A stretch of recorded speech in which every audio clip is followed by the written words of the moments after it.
Okey, saya akan mulakan definisi sistem pernafasan. Okey, definisi dia satu sistem di mana oksigen disedut masuk ke dalam tubuh dan diedarkan ke seluruh tubuh badan dan proses metabolisme yang berlaku dalam sel mengeluarkan karbon dioksida dari tubuh. Okey, di sini nak cakap pernafasan atau respirasi lah kan, adalah merupakan satu proses yang bermula dari mengambil oksigen, mengeluarkan karbohidrat dengan menggunakan tenaga di dalam tubuh manusia.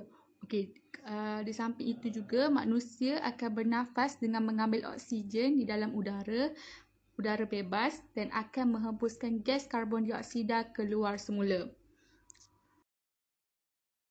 Bismillahirrahmanirrahim. Baik, saya akan sambung jenis-jenis alat bantuan pernafasan, yang mana alat bantuan ini terbahagi kepada dua jenis, iaitu alat bantuan anestesia dan alat bantuan penjagaan rapi, iaitu intensive care.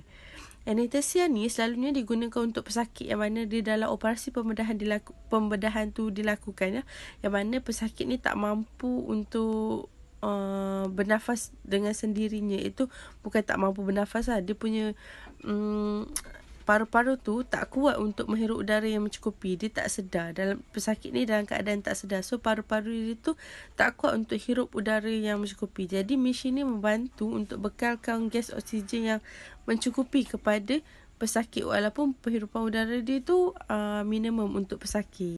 Pula selalunya digunakan untuk secara sementara untuk pesakit, yang mana untuk bekalkan oksigen kepada pesakit-pesakit yang ada kat awak sakit. Tujuan mesin ni adalah untuk bantu pesakit yang tak mampu bernafas secara normal, yang tak boleh bernafas dengan sendiri. Contoh dia macam pesakit yang baru lepas kemalangan ke, baru lepas pembedahan ke. So mesin ini sangatlah membantu untuk kekalkan pernafasan diorang secara normal, sebab diorang tidak mampu untuk bernafas dengan sendiri macam normal macam kita ni. Diorang perlukan mesin ini untuk bantu diorang pesakit ni untuk bernafas. Itu sahaja. Terima kasih. Okey, bismillahirrahmanirrahim. Assalamualaikum warahmatullahi wabarakatuh. Saya Muhammad Faid bin Zainal Abidin. InsyaAllah saya akan bentang dalil dan muzakarah tentang bantuan pernafasan. Bantuan pernafasan CPR yang kepada yang bukan mahram. Dalil, Nabi Muhammad SAW berkata bahawa Ummu Salamah telah meminta izin kepada Nabi SAW untuk rawatan bekam.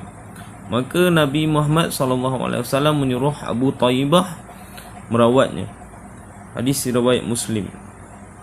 Penerangan, berdasarkan hadis di atas, para ulama telah memberi hukum bahawa boleh bagi perempuan untuk dirawat oleh doktor lelaki yang bukan mahram bagi tujuan merawat, dan para ulama telah meletakkan garis panduan semasa melakukan rawatan.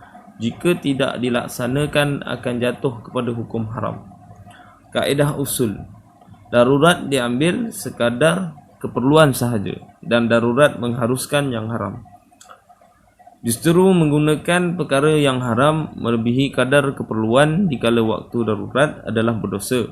Begitulah juga di dalam perubatan Islam, ketika waktu darurat boleh digunakan ubat dan cara yang haram, tetapi sekadar keperluannya sahaja. Maksud dia dekat sini seperti yang kita tahu,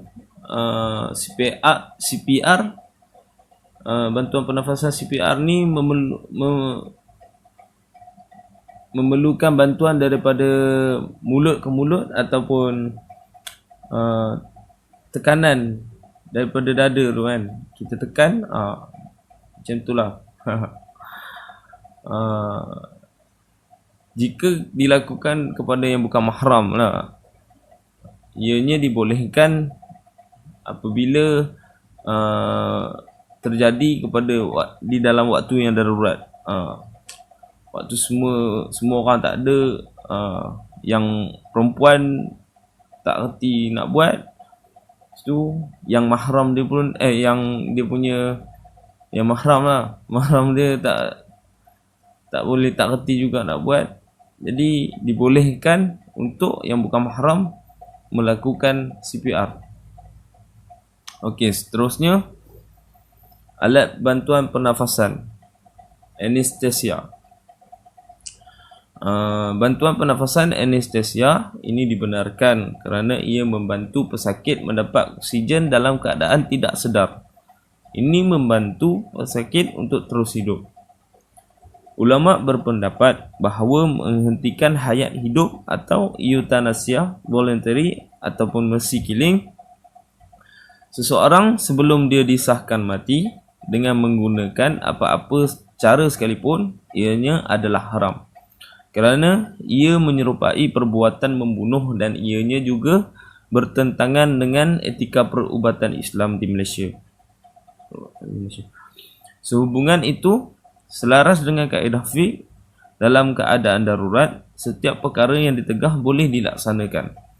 Amalan eutanasia indirect ataupun double effect medication boleh dilaksanakan menurut syarak bagi memastikan kesengsaraan yang dihadapi pesakit dapat dikawal dan pelaksanaannya tidak langsung bertujuan untuk mempercepat kematian. Okey, kat sini perbezaan antara anestesia dengan eutanasia voluntary ataupun mercy killing ni tadi. Anestesia ni dia membantu untuk patient tu terus hidup. Manakala eutanasia voluntary ni dia seumpama mempercepatkan kematian patient tersebut untuk untuk mengelakkan kesengsaraan yang lebih kepada patient tersebut. Ini tak boleh sebab dia ibarat kita membunuh patient tu. Macam tu lah, ianya diharamkan lah sebab dia jatuh kepada kita membunuh dia lah. Macam tu lah. Manakala eutanasia indirect ni, dia satu usaha kita lah untuk macam mana nak cakap satu usaha kita untuk menyelamatkan patient. Macam kita buat dialisis kan, buat dialisis cucuk lubang tu kan, untuk kita terpaksa buat benda tu, tebuk dia, buat operation ni demi untuk menyelamatkan patient tersebut. Dan bertujuan untuk tidak mempercepatkan kematian dia. Macam tu lah. Saya harap semua kawan-kawan faham lah dengan penerangan saya. Okey, saya serahkan kepada sahabat. Warahmatullahi wabarakatuh. Nama saya Nurdiana binti Muhammad Ali Hanafiah. Bagi bahagian hukum mendapatkan rawatan atau mencari ubat untuk mengubati sesuatu penyakit sekiranya pesakit masih ada harapan untuk sembuh adalah wajib atau sunat. Tetapi apabila penyakit itu sudah tiada harapan untuk sembuh menurut sunnah Allah berdasarkan hukum, sebab dan musbab dan pendapat doktor pakar, maka tidak ada seorang pun yang mengatakan hukumnya adalah sunat, apatah lagi wajib. Abu Daud meriwayatkan di dalam Al-Sunan daripada hadis Abu Darda, katanya Rasulullah bersabda, sesungguhnya Allah menurunkan penyakit dan ubat menjadikan untuk setiap penyakit itu ada ubatnya. Kerana itu berubatlah dan jangan berubat dengan benda yang haram. Bismillahirrahmanirrahim. Assalamualaikum warahmatullahi wabarakatuh. Seterusnya saya akan membentangkan tentang kaedah bantuan pernafasan. Kaedah bantuan pernafasan ni terdapat 3 cara. Yang pertama, mampatkan dada 30 kali. Yang kedua, buka saluran udara. Dan yang ketiga, pernafasan penyelamatan. Okey, yang pertama, mampatkan dada 30 kali. Terdapat 3 cara di situ. Yang pertama, posisikan tangan anda. Okey, pastikan mangsa berbaring pada permukaan yang kukuh.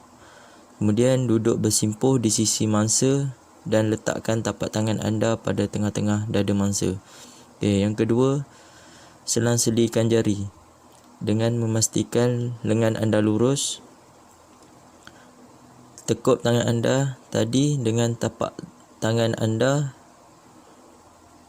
yang sebelah lagi dan selang-selikan genggaman jari. Okey, yang ketiga, buat mampatan dada. Bangun dan condong sedikit ke depan dengan bahu anda berada tegak dengan dada mangsa dan tekan ke bawah lebih kurang 4 hingga 5 cm. Kemudian lepaskan tekanan tangan masih pada dada mangsa dan biar dadanya kembali naik ke atas. Ulangi sebanyak 30 kali dengan kadar 100 kali seminit. Okey. Dan seterusnya, buka saluran udara. Buka laluan udara. Bergerak sedikit kepada kepala mangsa, dongakkan kepala mangsa dan angkat dagunya untuk membuka laluan udara semula. Biarkan mulut mangsa ternganga sedikit. Seterusnya, pernafasan penyelamatan. Terdapat 3 cara juga. Yang pertama, beri pernafasan penyelamatan. Picit hidung mangsa agar lubang hidungnya tertutup dengan yang pada dahi mangsa dan pegang dagu mangsa dengan tangan anda sebelah lagi. Tarik nafas seperti biasa, letakkan mulut anda pada mulut mangsa dan hembuskan sehingga anda nampak dadanya ternaik. Seterusnya, yang kedua, lihat dada mangsa turun. Alihkan mulut anda dari mulut mangsa dan lihat pada dada mangsa turun. Ulangi pernafasan penyelamatan ini iaitu langkah 5 dan 6 sebanyak 2 kali. Seterusnya, ulang mampatan dada dan pernafasan penyelamatan. Letakkan tangan anda pada dada semula dan ulang buat mampatan dada. Buat 30 mampatan dada diikuti 2 pernafasan penyelamatan. Ulang kitar ini sehingga bantuan tiba. Okey, sekian daripada saya. Itu sahaja daripada. Okay, baik. Assalamualaikum warahmatullahi wabarakatuh. Nama saya Muhammad Fauzan bin Kasper Anwar dengan nombor metrik D18210637. Okey, baik. Bahagian saya akan terangkan macam mana langkah-langkah untuk kita sebagai orang biasa ni untuk melakukan bantuan pernafasan iaitu CPR. Kita tengok dulu langkah-langkah dia yang pertama. Kita tengok yang pertama sekali ialah letakkan orang di belakang, orang di belakang dan buka saluran udara diorang. Maksudnya letak dia ni ke belakang dan buka saluran udara diorang, Lepas tu letakkan orang itu dengan teliti dan berlutut di sebelah dadanya. Letak betul-betul. Lepas tu kita duduk sebelah dia. Okay, condongkan kepala mereka ke belakang sedikit dengan mengangkat dagu. Buka mulut mereka dan periksa apa-apa halangan seperti makanan atau muntah. Sekiranya ada, okay, kita keluarkan halangan-halangan itu. Okay, untuk langkah yang kedua pula, periksa pernafasan. Letakkan telinga anda di sebelah mulut orang itu dan dengar tidak lebih daripada 10 saat. Kita dengar masih bernafas ataupun tidak. Sekiranya anda tidak mendengar pernafasan atau sesekali anda mendengar sesak nafas, okey, mulakan CPR. Okey, kita tak dengar dia bernafas ataupun dia sangkut-sangkut, okey, kita kena mulakan CPR. Sekiranya seseorang itu tidak sedar tetapi masih bernafas, jangan lakukan CPR. Sebaliknya, jika mereka tidak mengalami kecederaan tulang belakang, letakkan mereka dalam keadaan pulih. Maksudnya, bangunkanlah, dudukkan dia. Terus pantau pernafasan mereka dan lakukan CPR jika mereka berhenti bernafas. So, kalau tak berhenti bernafas, kalau dia masih bernafas, tak payahlah. Kalau dia dah berhenti bernafas, kan, baru kita buat CPR. Jangan dah elok bernafas tu kita buat. Elok bernafas langsung tak bernafas pula nanti. Okay, kita tengok langkah yang ketiga pula. Langkah dia tak banyak, mudah sebenarnya. Kalau kita ambil kursus dia pun, dia ajar pun mudah sebenarnya. Orang yang tak tahu pun boleh tahu. Tapi kena praktis lah, kan. Macam saya sendiri pun, saya ada sertifikat untuk lakukan CPR. Tapi biasalah dulu dah lama tak praktis, kan. Benda tu tak berapa nak cantik lah kalau nak buat. Tapi alhamdulillah boleh buat lagi. Pernah lah dalam hidup ni, pernah sekali CPR orang. Tapi bukan mulut ke mulut lah. Okey, kita tengok langkah yang ketiga. Lakukan 30 tekanan dada. Letakkan salah satu tangan anda di atas tangan yang lain dan genggamnya bersama. Ni ada cara ni. Nak letak tangan kat dada tu ada cara dia. Bukan main letak je. Okey. Dengan tumit tangan dan siku lurus. Tekan dengan kuat dan laju di bahagian tengah dada. Sedikit di bawah puting. Kalau kita nak dengar baca ni confuse, macam mana kan? Kita kena tengok. InsyaAllah ada gambar tu, boleh tengok kat situ macam mana. Okey. Tolak sedalamnya sekurang-kurangnya 2 inci. Kompres dada mereka pada kadar sekurang-kurangnya 100 kali seminit. Biarkan dada naik sepenuhnya antara pemampatan. Okey, langkah yang keempat, lakukan 2 nafas penyelamat. Pastikan mulut mereka jelas, condongkan kepala mereka ke belakang sedikit dan angkat dagu. Picitkan hidung mereka, letakkan mulut sepenuhnya di atas mulut mereka dan hembuskan sehingga dada mereka ni naik. Kita hembus kat dalam tu Sekiranya dada mereka masih tak naik, dengan nafas kedua, orang itu mungkin tersedak. Dia bagi tahu kat sini. Ini langkah yang terakhir lah. Langkah yang kelima ialah repeat balik, ulang balik. Ulangi kitaran 30 saat di dada dan 2 nafas penyelamat sehingga orang itu mula bernafas atau pertolongan tiba, ambulans tiba ke, orang yang pakar tiba ke kan. Itu. Barulah diorang boleh bagi yang yang bantuan pernafasan, oksigen apa semua tu. Itu baru diorang boleh bagi. Lagi diorang tak ada, inilah sekadar yang kita mampu untuk kita buat. Okey. Terima kasih. Di sini ada sedikit kesimpulan lah. Yang kesimpulan di mana dapat kita simpulkan bahawa bantuan pernafasan ni macam mana pun dia nak kata baik itu, kalau yang pakai mesin tu sebenarnya dia bukanlah 100% baik. Tapi untuk bantuan pernafasan kecemasan macam yang kita bincangkan tu, iaitu CPR, dia 50-50. Di mana ada kebaikan dia, kalau macam orang tu betul-betul memerlukan benda tu, macam pengalaman saya sendiri, kawan saya tu dia pengsan akibat bergaduh. Jadi kita buat bantuan pernafasan kecemasan ni dia, CPR. Alhamdulillah dia sedarkan diri dan dia bangun. Kita menyelamatkan nyawa dia. Kita tidak ada letakkan apa-apa tekanan, maksudnya kita menangguhkan ajalnya ke apa, tidak. Dia pengsan dan kita bagi bantuan pernafasan ni untuk dia. Tapi kalau macam yang bantuan pesakit untuk bernafas dengan menggunakan alat bantuan pernafasan mekanikal, memang dia dapat menyelamatkan nyawa seseorang, tapi semakin lama seseorang pesakit itu menggunakan alat bantuan pernafasan itu, semakin besar risiko mereka untuk mendapat kemudaratan, termasuklah jangkitan paru-paru dan komplikasi daripada keadaan mereka yang tidak dapat bergerak. Dalam ni dia bagi tahu apa?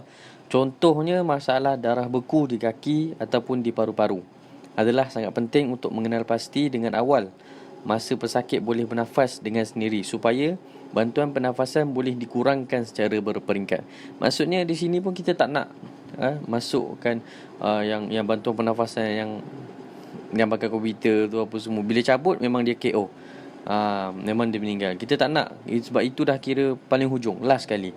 Sebab apa, kat situ pun dia boleh tambah macam-macam lagi infection, tambahkan lagi mudarat terhadap pesakit itu. Pada kebiasaannya, pengurangan bantuan pernafasan bergantung pada budi bicara pakar perubatan. Tetapi baru-baru ini protokol untuk mengurangkan bantuan pernafasan ini telah didapati selamat untuk diguna pakai. Beberapa kajian mendapati bahawa penggunaan protokol membawa kepada amalan yang lebih baik. Namun, tiada bukti yang jelas yang menunjukkan penggunaannya mampu membawa manfaat kepada pesakit. So, dia ada pro and kontra adalah untuk bantuan pernafasan.